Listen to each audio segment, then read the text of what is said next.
I remember in the lobby bumping into Shelley Lazarus. She said, hello, Brian. I said, hi, Shelley, where are you going? I'm going off to the World Economic Forum. I'm like, I didn't know what the World Economic Forum was. Where's that? In Davos.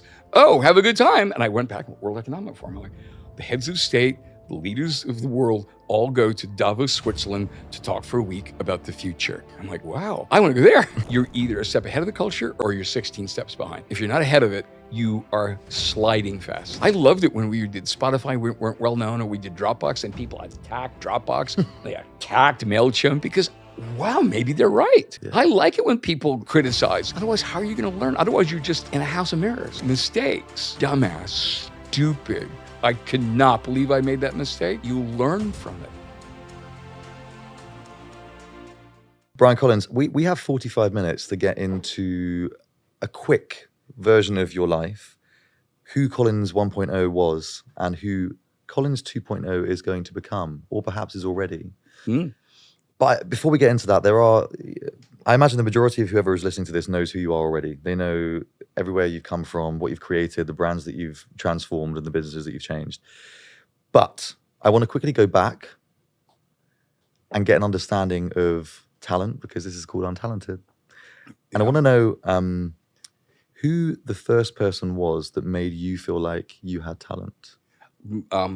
Super clearly, my parents.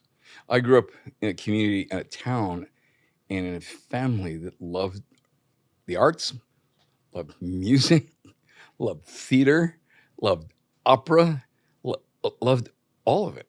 So I was very clear that I liked things like drawing, dance, theater, music. I loved to dance as a kid. I ended up taking dance lessons as a child.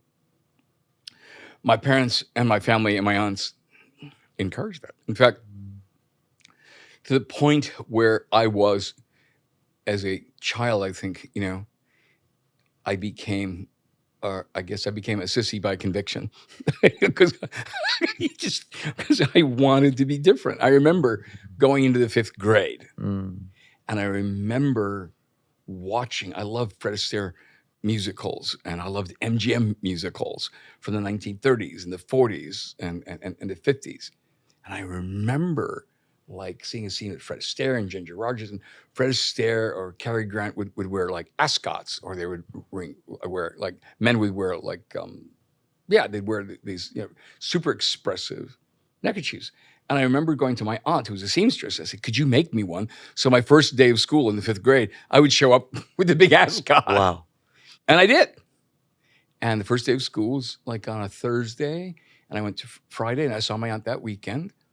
And I told her that the boys in the 6th grade kind of beat me up a little and pushed me around because I wore this big orange ascot.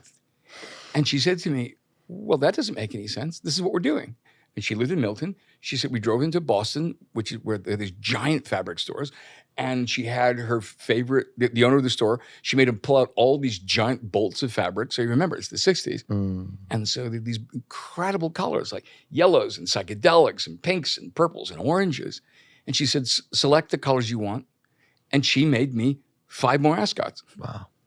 And she said, if you back down now, you'll always back down. So she made me 5 ascots, and on Monday, I wore a new ascot. On Tuesday, I wore a yellow ascot. On Thursday, I wore like a paisley ascot. On Friday, I wore a purple ascot.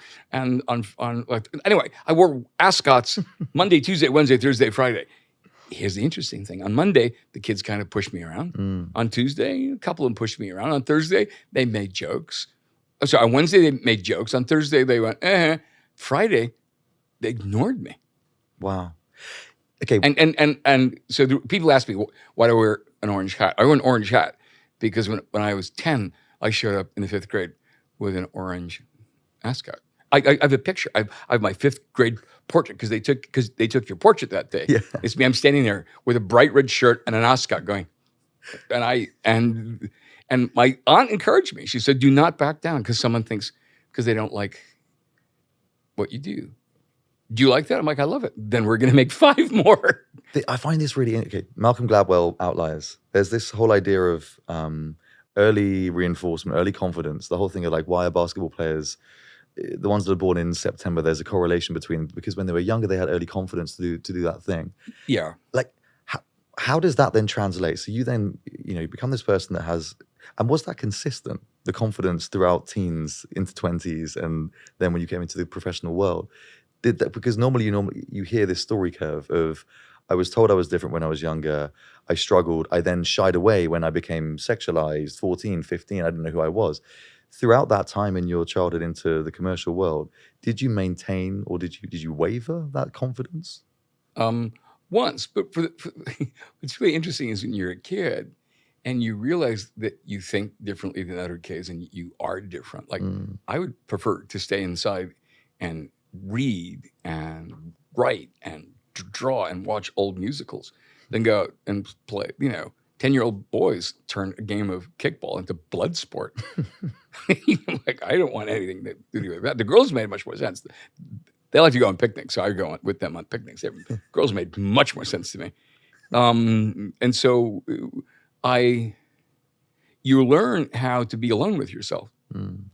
And so I became very comfortable with sort of being alone with myself, and then also keeping an eye out for people who might have been like me. So kids who like comics, kids who like poetry, kids who like science, kids who like to paint. They're often introverts, but I end up building an alliance of nerds in junior high school. Kids who were really fascinated by the things that fascinated them. And so, but the other thing is you have to learn is you have to work in the context of a larger social environment. And I learned very early on who the bullies were. I could pick them out fast. And what you do with a bully, you either get upset by them or you make them your friend. And so I'd have a sense of who the bullies were, and I would tease them to their face, but in a friendly way, and mock them, and I would make them laugh. And a bully, like, a laugh is going to stop a punch every day. And when they're laughing at you, or even laughing with you, they're not going to make fun of you, and they're certainly not going to beat you up.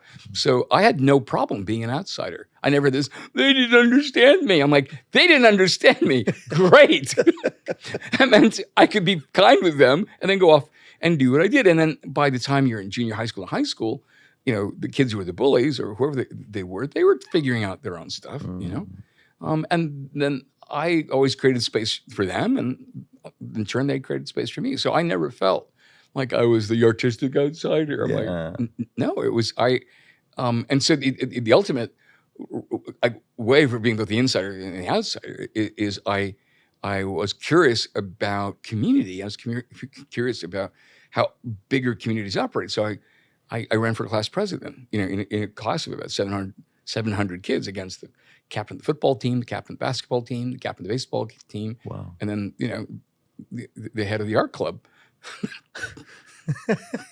With and I won. That was very funny. It's not the story I was expecting to hear. I was an artist and my class president. I don't see those things as contradictory, and many people do. It's just rare to see that happen. You normally hear of the outsider artist. I want to bring this into being an outsider. I like being outsider insider because I knew that that I was in a part of a larger community. And I also knew that I had deep interests in film, animation, events, theater, music. And when you're class president, you get to program the things you wanted to do. So I had a film series of musicals that kids turned out to, and they loved it. And I could program rock bands that I really liked, and they liked it. It turns out I was a pretty good programmer for events, and we made a boatload of money. And I had a good class council and whatnot, but I liked being the kind of organizer of that stuff. I wanted everybody to have, I wanted everybody to enjoy themselves. When you're not seen as a kid, and in some cases I wasn't seen as a kid, it creates an understanding of what it's like for other kids or other creative people or even bullies not to be seen. Is that what you then went on to create? So the quick skip through this is you started your own design agency really young. That was the first thing you did within the creative industry. went onwards to then, I think, launch again, and then you became a CCO or chief of design at Ogilvy, which was an ad agency at that time, still is today, and then on to FCB and then into Collins. Yeah. I've skipped through the whole journey there, but I want to know at which point you felt like you had something different and therefore had the I guess audacity is the fair thing to say, having never worked at an agency before or a design company, to then launch your own. What gave you the confidence to do that? What would you end up doing? It's kind of interesting to look back because I've been at this for such a long time. I'm always fascinated by larger and larger and larger and larger worlds. Yeah. After I figured something out, I'm like, well, what else can I do? And where's the next step? Or where's the next mountain? So by the time I got to like one mountain, I already had my eyes set on the next one. Okay. I never stayed very long where I was. I'm like, okay, I got this figured out. Now what else can I do? Oh, I got that figured out. Now what else I can do? So what can I do? So start your own design firm. I was invited to go to work with conceivably one of the finest design firms in the world in Minneapolis, at the Duffy Group, which is part of Fallon, one of the most remarkable advertising agencies. They were agency of the year that year. And then from there to work at an even bigger agency that was it was very powerful on the West Coast. Their clients included Disney and Amazon, and I was a creative director on Levi's. So I'm suddenly working on a global brand. And then I get a call from Ogilvy to go help lead 20 global brands, from IBM to the Ford Motor Company to Unilever to Jaguar. And so these are larger and larger worlds. And then I remember in the lobby bumping into Shelley Lazarus. She's the CEO of Ogilvy and Mather. And she said, hello, Brian. I said, hi, Shelley, where are you going? I'm going off for the World Economic Forum. I'm like, I didn't know what the World Economic Forum was. Where's that? In Davos. Oh, have a good time. And I went back, World Economic Forum. I'm like, the heads of state, the leaders of the world all go to Davos, Switzerland to talk for a week about the future. I'm like, wow, I want to go there. So, but you don't apply to go, you get invited to go. Because it costs it costs hundreds of thousands. Wow. They invite you to pay. And it's a handful of the world's leaders, including heads of state and celebrated CEOs. And I bet that's an interesting place to go. So I ended up making a speech about 2 years later. Somebody from the audience was from the World Economic Forum. They said, would you like to come to the Zinner piece and have an evening with us and talk about the world of design? I said, sure.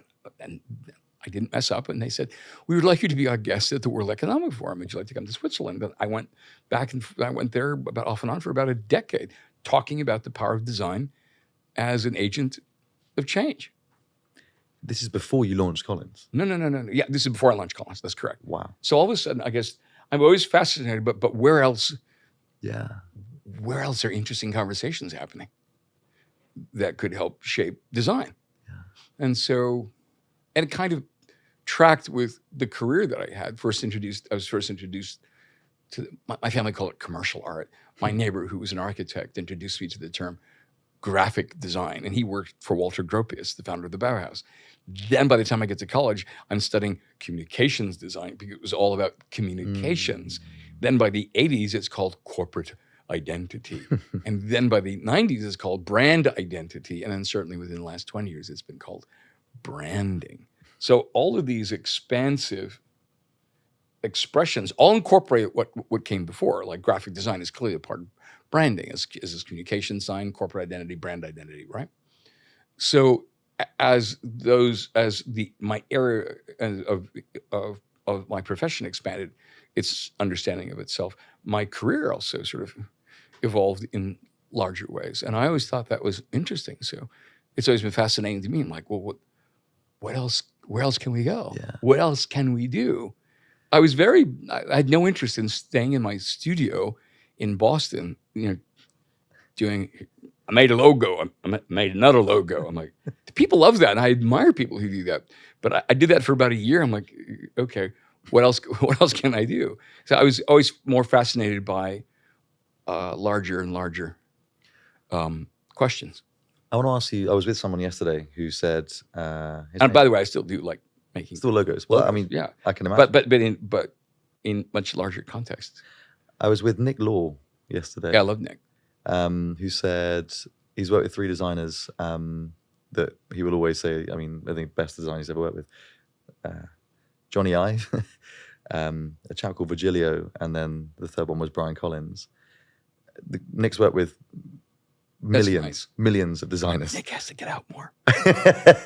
But he holds you in the same regard as Johnny Ive, right? And you know that, for those that don't know, is the guy that invented pretty much all the best Apple products. Mm-hmm. What was it about you? And this can be either practiced theoretically. What was it about you that made people that, like Nick, who are formidable creative leaders, say that kind of stuff? Say what kind of? What do you mean? Well, you're a top 3 designer compared to Johnny Ive. What was it about you that was so remarkable? You have to ask Nick that.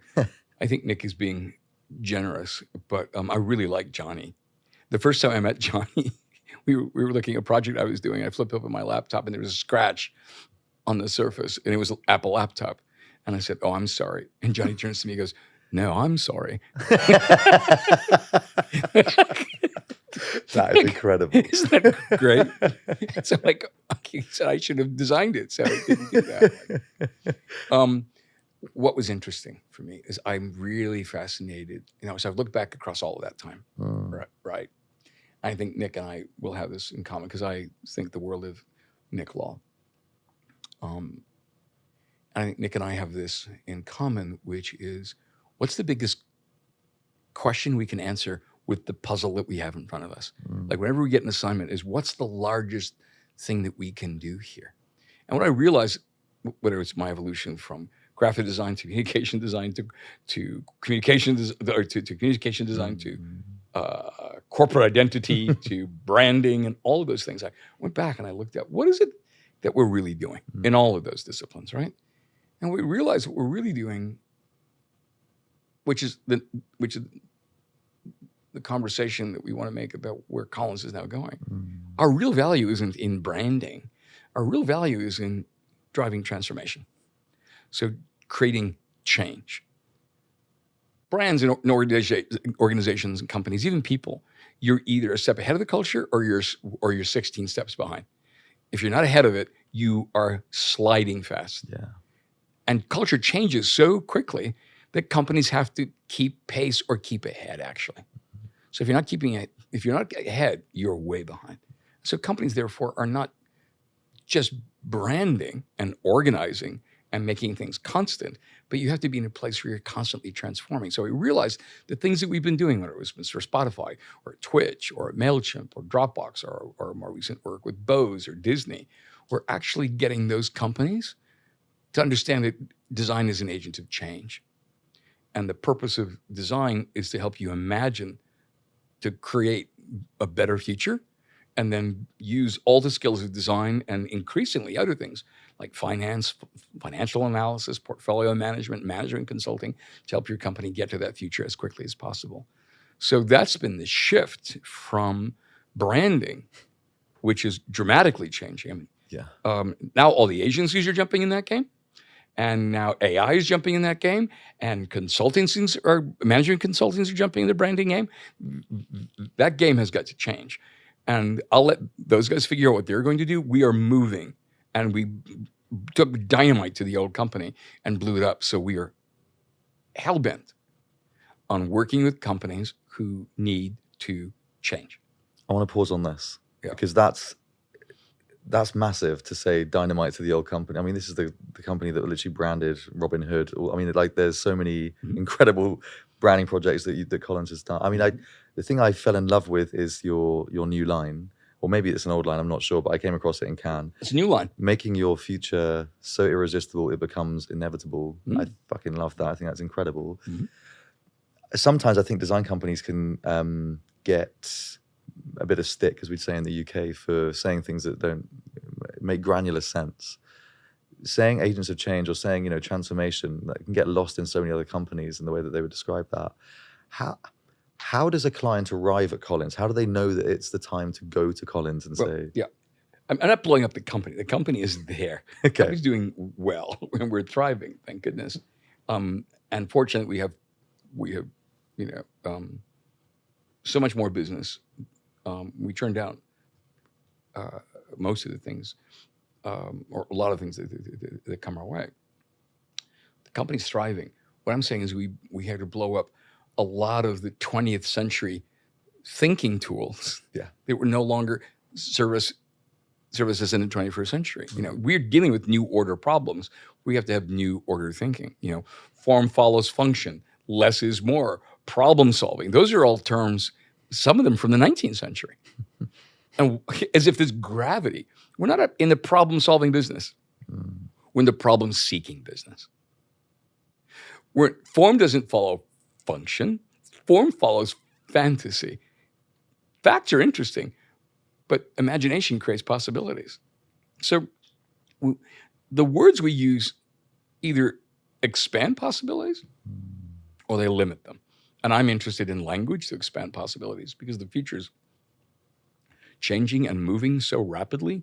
We had to develop a new way of creating our work that moved much more quickly and with much more agility and much more responsiveness to the kind of futures that the world is looking for, particularly with our clients. Where does that end? How do you measure? So when have you seen this happen in the last 6 months where a company has gone from X to Y and you go, that right there is transformation because somebody seeked out a problem? Can you think of an example? So there's a company in the Midwest that was called, get a load of this for a sexy name, ready?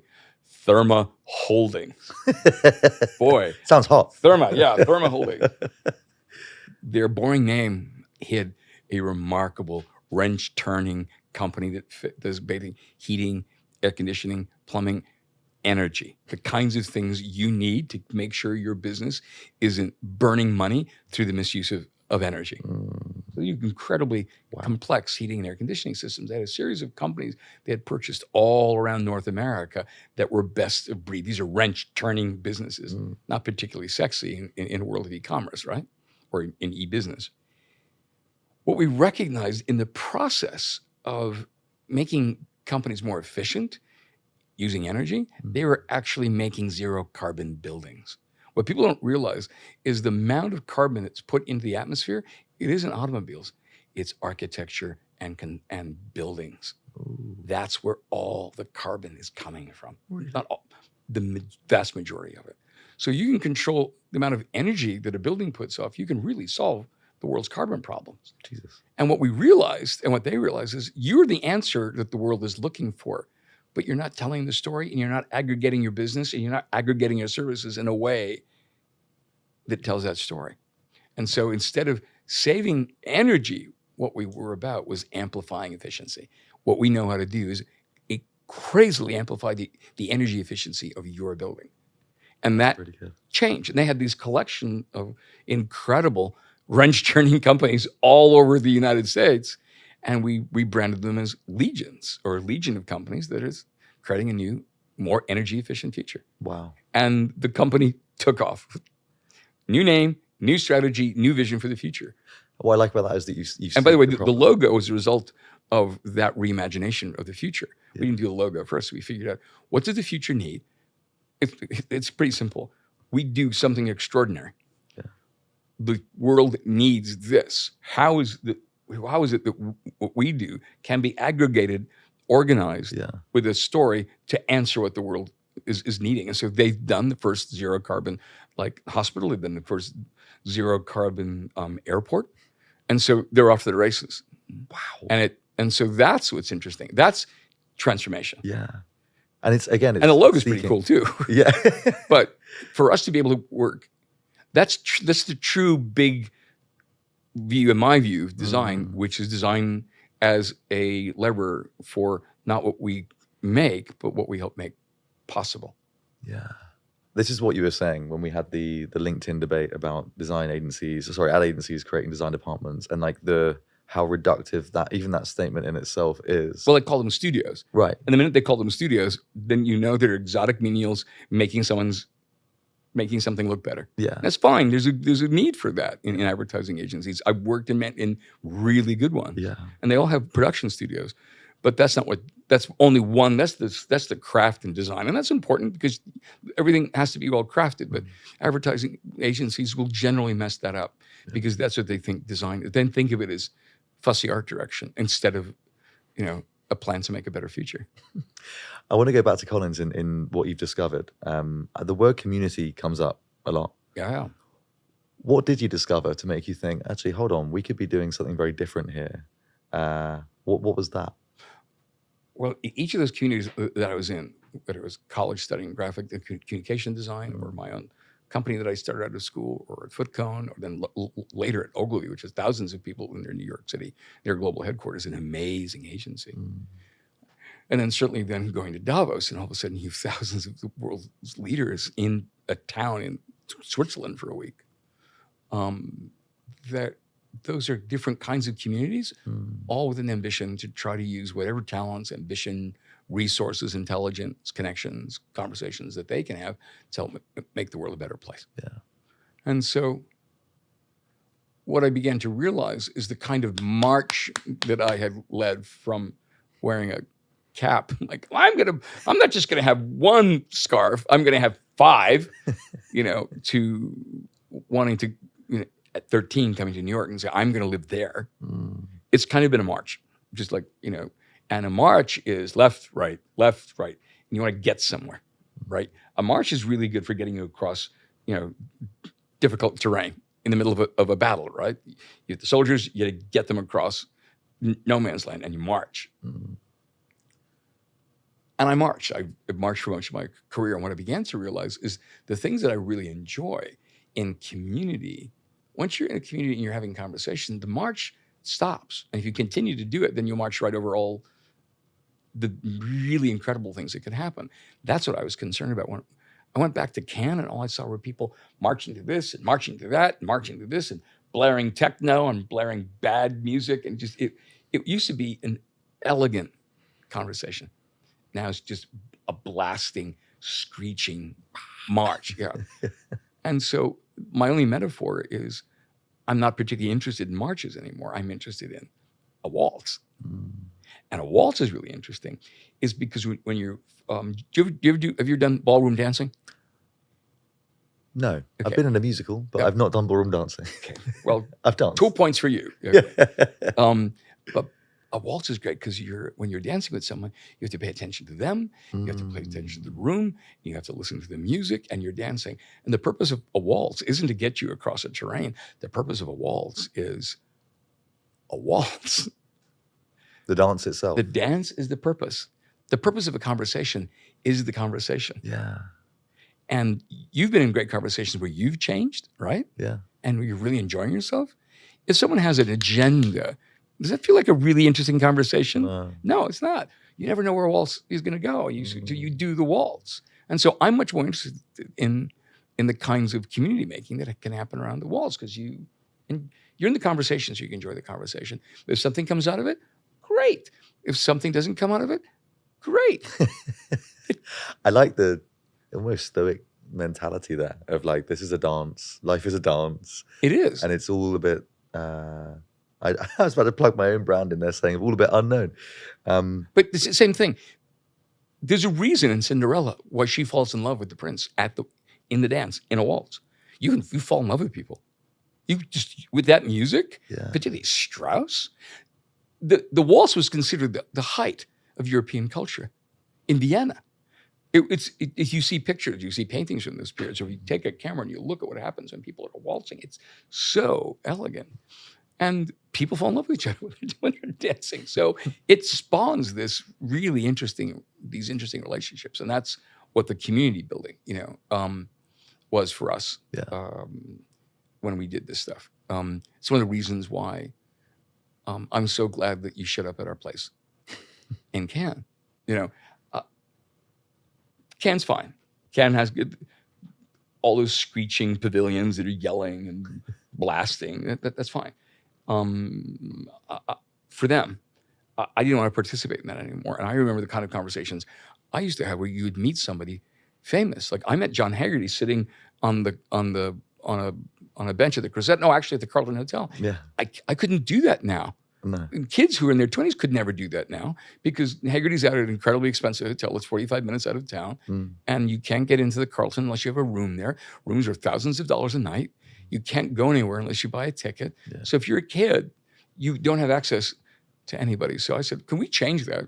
And we got this beautiful, you were there, 10 bedrooms, 20 rooms, a garden, a walled garden. That gate was 3 stories tall. And all of a sudden you're in a place that was built in the 19th century Yes. for a garden party in France on the Riviera. And no logos. We made everyone take their lanyards off.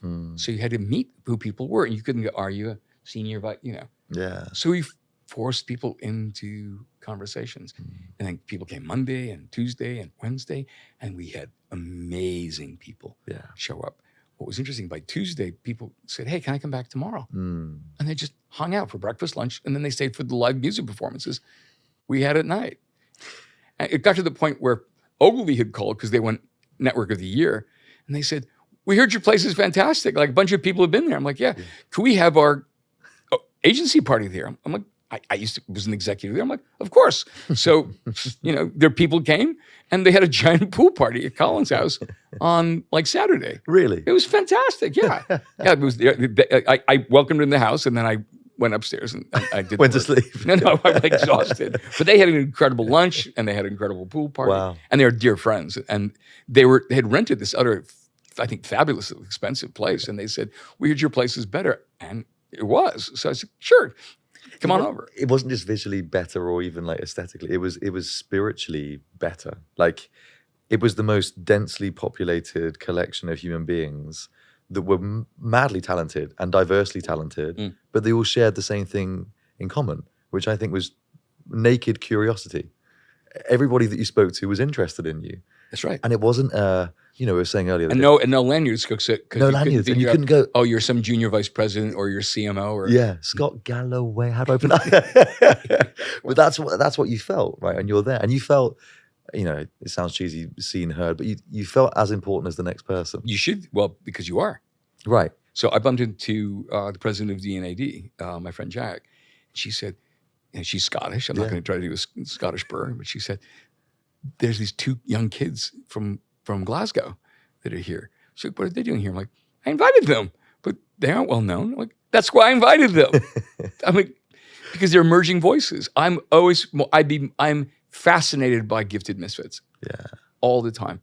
And why would you only want to invite, these parties where it's only the CMO or it's only the CEO or it's only the junior vice president of fear, doubt, and worry. I'm like, I was bored by that. Yeah. And so we invited, what we did is we sent out an invitation on our newsletter and we didn't tell anybody who the famous people were who were coming. We had crazy famous people as speakers, but we didn't tell anybody. Yeah. So if they were interested they were curious, they'd come. Yes. And so what ends up happening is the kids who don't have anything, they had no, and they don't have any money, they came because it didn't cost anything. So we had tons of young people showing up. Yeah. And when they found out who was speaking there, people found out, well, why didn't you tell us that Scott Galloway was speaking? I'm like, because I didn't have to, because I said, I think we're going to have an interesting afternoon. Yeah. So it ends up happening. All these kids who just said, I'm curious, had no agenda except to hang out with us at the house, met amazing people. It was incredible. So their curiosity, I didn't announce who the list of people who were coming until we were all booked up. And then on the 3rd day, I'm like, here's who's coming. And Cindy Gallup spoke, and Michael Casson spoke, and Scott Galloway spoke, and Marcus Collins spoke, and a lot of other famous people spoke. It was incredible. Who I don't want to talk about. But what was interesting is it rewarded all the people who signed up without knowing who was going to be there. And most of them were young people who were just sort of starting out. And they're like, there's that famous person. You should go and chat. And so I loved doing that. Yeah, we had a great time. But the secret got out by Thursday about what we were doing. I think it'll be a lot harder to protect the secret next year. But there'll definitely be that's okay. A new strategy, perhaps. Yeah, But we actually loved the house, and we wanted to make it look like a garden party. People thought it was my house. I was like, well, you'll take it. I mean, you were on the balcony at some points. Welcome. Yeah, well, it was nice. But I think what that meant was, I think people felt welcomed. Yeah. I think they felt like they were made to feel like they belonged. We made sure everyone had food. We made sure everyone was treated equally. We made sure everyone was having a good time. Yeah. We gave everybody fans because it was hot as hell. It was we wanted to be pretty egalitarian and welcoming. And if you wanted to stay for talk and then leave, or then come and stay all day long, hang out in the pool, have food, you could do that as well. It was no agenda except to meet people and learn something and enjoy yourself. Yeah, and thank you so much. It was incredible. I want to just quickly move back to Collins quickly. I asked this question because I'm curious to know where you go with this. Yep. If everything that you're planning in Volume 2 Collins goes to plan, Mm-hmm. what will be different about Collins in 12 to 18 months? A number of things, but I knew this: if you don't plan to reinvent yourself, the market will. And I'm seeing the market reinventing the old brand game pretty quickly. Yeah. That old game is running out of road. We still do brand work. We do brand work with some of the leading brands in the world. Our clients include everyone from Disney to Blackstone to the Gap. And we've been blessed by those clients. I think we're going to be different in a number of ways. I think what we're doing is we're realizing that we have an incredible, or we're now being in business with my partner, Leland Mashmeyer, now for going into 17 years. Lee was my co-founder, he's now our CEO, is that we're starting to realize that the community of people, not unlike yours, that you've nurtured, is actually our greatest delight and our greatest source of strength, opportunity, creativity, resources, imagination, creative muscle. And so one of the things that we're doing is we bought a 5-acre property up in Woods Hole, Massachusetts. It's in the woods. It's by the water. The entire company is going to be there in 2 weeks, for a week, just to talk about the future and go on bicycles and go swimming and go on clam bakes. And that on that Cape Cod, that's the part of Cape Cod where the modernists came in the 1940s and 50s, and they built future-facing architecture that was connected to nature. Buckminster Fuller built his first practical geodesic dome there, and Walter Gropius brought people like Marcel Breuer and Mies van der Rohe, and they built incredible experiments in architecture out there. So we're in that tradition, exploring that. So the entire company is going there in a couple of weeks. I'm taking 22 people to Ireland, and friends of mine who are in movie productions, friends in Hollywood, writers, colleagues of mine, some members of our team, and we're going to understand the nature of storytelling. And in Ireland for a week, we're going. Book of Kells. Yeah. We're going to go visit. We're actually going to spend a day at Trinity College with some cultural historians and cultural anthropologists and Irish historians and Irish storytellers. And we're spending the day at Trinity College with the Book of Kells. We're going up to Galway to go along the wild Atlantic coast, and we're basically traveling, visiting writers, artists, storytellers, and sort of ancient sites in Ireland. And doing that in October. In November, we're leading a trip to Bhutan. Okay. Yeah.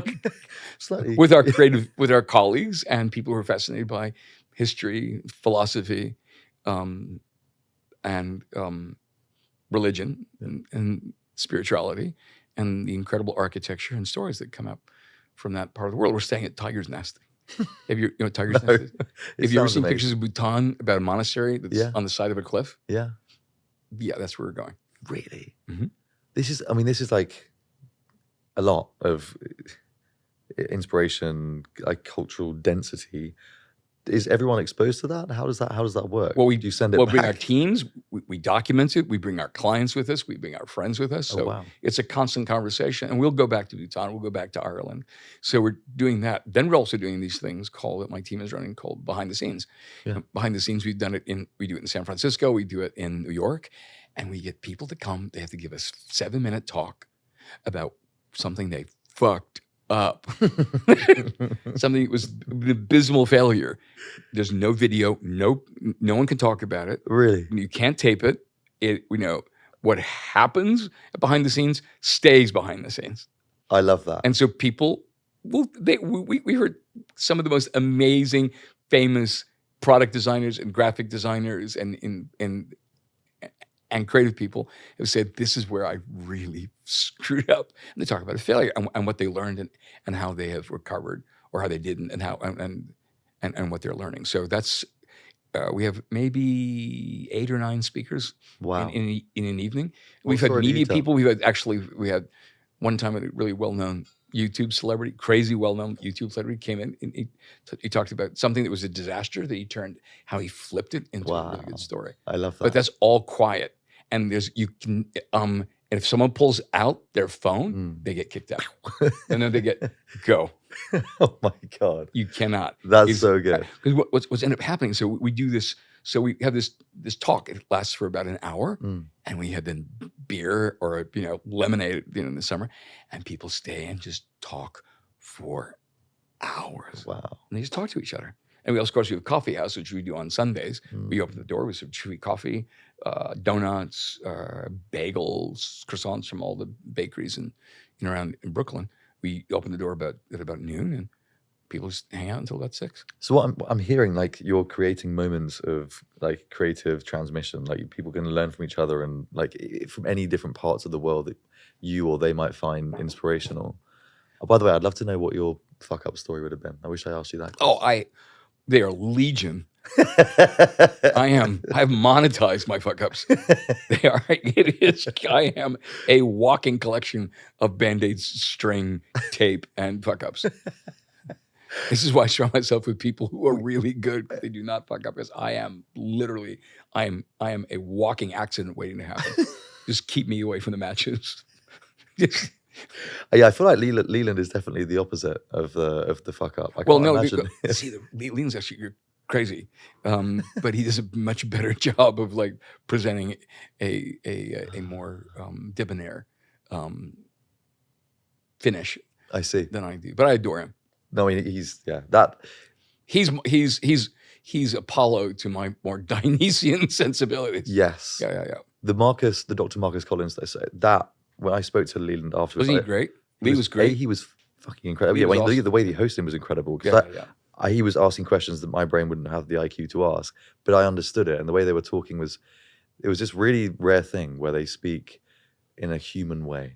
That could have been an intellectual academic runaway train where nobody understood a word they were saying, but it wasn't. I understood what they were saying, which is really important. Yeah. So like the way that he got the questions out of Mark, I stalked that guy afterwards and was like, holy shit, this man is very interesing. Oh, Lee's fantastic, and Lee's able to take incredibly. So this term we love from the Supreme Court Justice, the most famous one I think is Oliver Wendell Holmes, said, "Forever seek simplicity on the far side of complexity." And so it means you've got to do your work. You have to really understand a topic, and once you really wrap your brain around a topic, then you can speak about it in English. All these people people try to make simplicity really complex. Yeah, they try to make it opaque, and they try to make it difficult. And I don't play the game. Okay, I've got one more question I want to ask you, because this has gone past like so quick. It's more of a kind of maybe a spiritual question, but imagine if you had Brian Collins' 21-year-old version now. Yeah. You are entering the industry, and you want to future-proof your career and have the illustrious, amazing time that you've had. What advice would you give that human being? Nothing. Nothing. I would tell them nothing. Nothing. I would not tell that person, like, just go at it. The world, it's so interesting when it comes to creativity. When you look at a career, it's like looking at the beginning of a project. You have no idea where it's going to go when you're looking at it out toward the horizon. Then when you get back and you say like the project is done a year later, or you're halfway through your career and it's done well, or maybe it's not gone that well, or you're later in your career like I am, and I look back, I'm like, okay, some things worked out. The false logic is to look backwards and say, well, I always knew that was going to happen, or there's no way you can. There's no way. It's a series of serendipitous moments, lucky chances, taking advantage of a win that suddenly happens. And what I do know is this, and which is why I would never give myself any advice, is you need to make the dumbest, biggest, stupidest mistakes you'll ever make. You have to make them. If you don't make them, you won't have a career. Your career is made in the mistakes. Your career is made in the intelligence you apply to a recovery.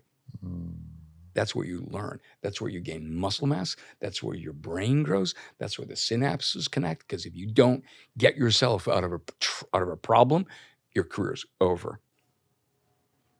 And so if you try to avoid the mistakes, you learn nothing from success. You're great. You're great. You're great. You're the best. You're so good. What? That's why when people criticize our work, and it's hard for a lot of, we've done some really well-known work and we're better known. So because we're better known, people might not criticize our work because they'll think, oh, they criticize the work, then, it might not play in my favor. But I loved it when we did Spotify, we weren't well-known, or we did Dropbox and people attacked Dropbox, they attacked MailChimp, and we weren't really well-known, and then we became well-known because, wow, maybe they're right. Yeah. I like it when people criticize. Otherwise, how are you going to learn? Otherwise, you're just in a house of mirrors. Yeah. So mistakes, dumbass, stupid. I cannot believe I made that mistake. You learn from it, and it's worth it if you can pull one thing out of it. Like, what did I learn in this thing? There's always something in the worst disaster that you can go, oh, and probably too many designers are looking for, the cloud in every silver lining. It is a privilege to be in this profession. Yeah. And after a while, these people are just whining.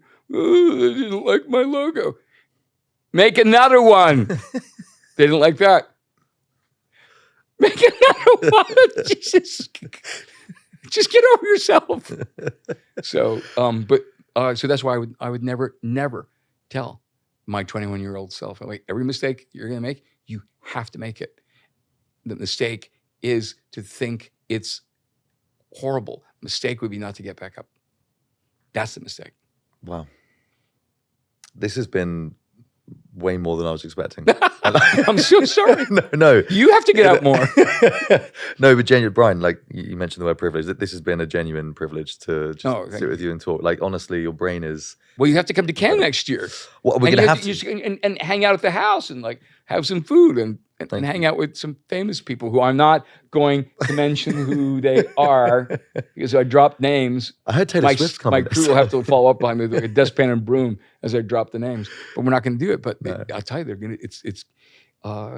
It's really interesting when those kinds of people show up, and kids who just starting out their careers and people who are billionaires who. That's interesting. Yeah. Brian, thank you. Thank you for everything you're doing. And thank you for coming to see me. It's great to see you. I love this. We didn't mess up. We didn't mess up. See? Woo! All the 3 cameras. Cold mics. There you go. Thank you so much. You're welcome.